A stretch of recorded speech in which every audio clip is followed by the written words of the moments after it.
할렐루야. 사랑하는 대강의 가족 여러분, 오늘 하루도 하나님의 말씀과 동행하는 삶이 되길 소망합니다. 오늘 함께 나눌 하나님의 말씀은 요한복음 10장 28절에서 33절 말씀입니다. 내가 그들에게 영생을 주노니 영원히 멸망하지 아니할 것이요 또 그들을 내 손에서 빼앗을 자가 없느니라. 그들을 주신 내 아버지는 만물보다 크심에 아무도 아버지 손에서 빼앗을 수 없느니라. 나와 아버지는 하나이니라 하신대. 유대인들이 다시 돌을 들어 치려 하거늘 예수께서 대답하시되 내가 아버지로 말미암아 여러 가지 선한 일로 너희에게 보였거늘 그 중에 어떤 일로 나를 돌로 치려 하느냐.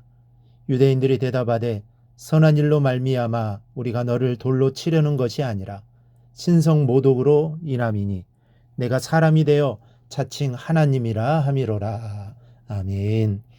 오늘 말씀을 보면 예수님은 이들에게 구원의 말씀을 전해주는데 이들은 예수님을 향해 돌을 들어 치려고 하고 또한 예수님을 잡고자 하고 있습니다. 그런데 오늘 본문의 말씀에는 우리가 이 세상을 살아가면서 큰 용기를 얻을 수 있는 말씀이 기록되어 있습니다. 먼저는 영생의 소망입니다.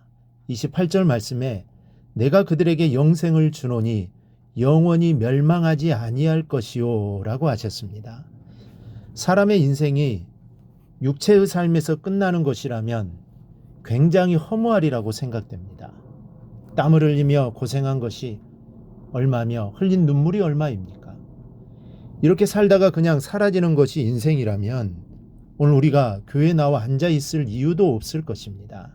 그러나 우리에게는 꺼지지 않는 소망이 있습니다. 이 천국에 대한 소망이요, 영생에 대한 확신입니다. 비록 육체가 시들어가고 우리가 언젠가 죽음을 맞이해야겠지만 저 너머 영원한 나라가 나를 기다리고 있고 또 예수님과 더불어 왕 노릇하며 살아갈 영원한 천국이 있기에 오늘의 시련을 우리가 극복할 수 있는 것입니다. 그러므로 우리는 오 주님 언제나 오시렵니까? 늘 주님 고대가를 부르며 우리는 소망을 가지고 사는 것입니다. 또 하나는 우리 주님은 절대로 빼앗기지 않는 분이십니다. 28절 하반절을 보면 그들을 내 손에서 빼앗을 자가 없느니라.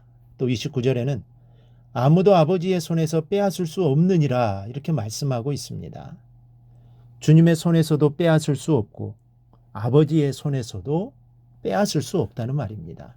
왜냐하면 주님은 만왕의 왕으로서 이 땅과 하늘의 모든 권세를 지니신 분입니다.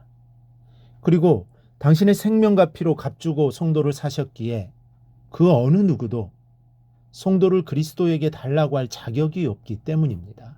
그래서 사도 바울은 누가 우리를 그리스도의 사랑에서 끊으리요? 높음이나 깊음이나 다른 아무 피조물이라도 우리 주 예수 그리스도 안에 있는 하나님의 사랑에서 끊을 수 없으리라 힘있게 고백했던 것입니다. 그 어느 누구도 우리를 주님의 사랑에서 끊을 자는 이 세상에 단 한 명도 없습니다. 그런데 이 목자가 양을 지키다 보면 사자나 곰이 나타나기도 합니다. 다윗도 양을 치다가 곰이 나타나면 자신의 목숨을 걸고 곰과 싸웠다고 했습니다. 사무엘상 17장을 보면 다윗이 사울에게 이같이 고백하는 내용이 나옵니다. 주의 종이 아버지의 양을 지킬 때에 사자나 곰이 와서 양떼에서 새끼를 물어가면 내가 따라가서 그것을 치고 그 입에서 새끼를 건져내었고 그것이 일어나 나를 해하고자 하면 내가 그 수염을 잡고 그것을 쳐 죽였나이다. 이것이 바로 이 목자의 마음입니다. 다윗도 자기가 치는 양을 빼앗기지 않기 위해서 사자와 대항해서 싸웠고 또 곰과 대항해서 싸움을 했습니다. 그리고 목숨을 걸고 싸운 결과 양을 구해냈습니다. 하물며 우리 주님께서 이 다윗만큼 못하시겠습니까? 만일 마귀가 여러분을 삼키려 해도 주님은 결코 빼앗기지 않으십니다. 누군가가 여러분을 해하려고 할지라도 결코 내버려 두지 않으심을 우리가 믿으시기를 바랍니다.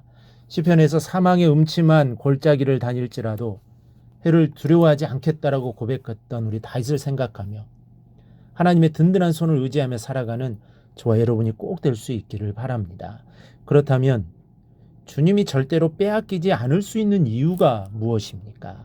29절을 보면 그들을 주신 내 아버지는 만물보다 크심에 아무도 아버지 손에서 빼앗을 수 없느니라. 즉 하나님께서는 창세전부터 성도가 될 자들을 미리 예정해 놓으시고 그 예정대로 성도를 예수님께 보내 구원받게 하셨습니다. 그러니 아무도 주님에게서 성도를 빼앗을 자가 없고 결국 모든 성도들의 영생이 보장되는 것입니다. 여러분, 황제가 그 아들인 왕자에게 준 선물을 빼앗을 자가 있겠습니까? 아무도 없습니다.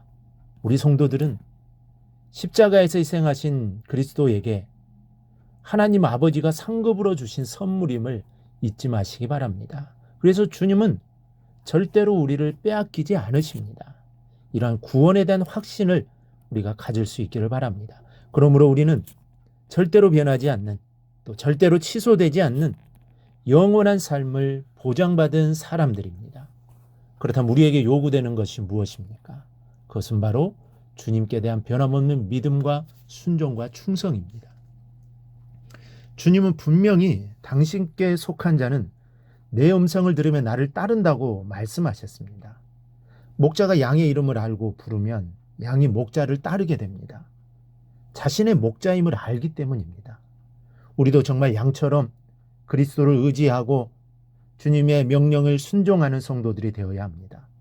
그래야 나의 목자가 되신 주님께서 나를 가장 안전한 곳으로, 젖과 꿀이 흐르는 곳으로 영생의 길로 인도해 주실 것입니다. 우리는 그 사실을 기억하고 오직 주님만을 따라야 할 것입니다. 그러므로 예수님을 믿는 사람, 예수님을 믿는 우리는 얼마나 복되고 행복한 사람들입니까? 절대로 변하지 않고 취소되지도 않는 영생이 보장되어 있기 때문입니다. 그러므로 우리가 바로 승리자요, 우리가 바로 행복한 사람들입니다. 이러한 자부심을 갖고 믿음 생활할 수 있기를 주님의 이름으로 축원합니다. 오늘 묵상한 말씀을 굳게 잡고 삶으로 실천하며 살아내는 대광의 모든 성도들이 되기를 축복합니다.